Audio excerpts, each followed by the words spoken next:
what is ironic, what is incongruous nito, nakakatawa, nakakagalit. Nadaanan ko yung Freedom Park. Yun sana ang gusto namin.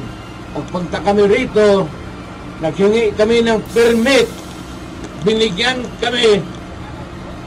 But nung araw na dating kami, binawi yung permit at sinirahan yung Freedom Park. Following the administration, galing ito ng Malacanang.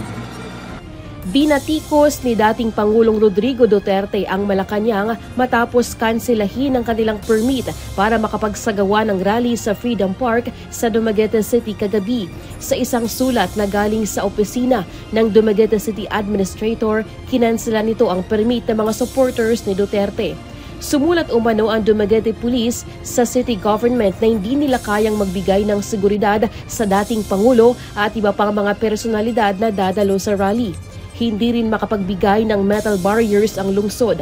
Sa inilabas na pahayag ng provincial government ng Negros Oriental, isasara muna ang Freedom Park para sa maintenance at rehabilitation.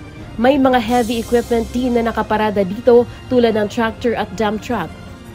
Bagamat natuloy pa rin ang rally kagabi sa Quezon Park, naniniwala ang dating Pangulo na Malacanang ang nasa likod nito.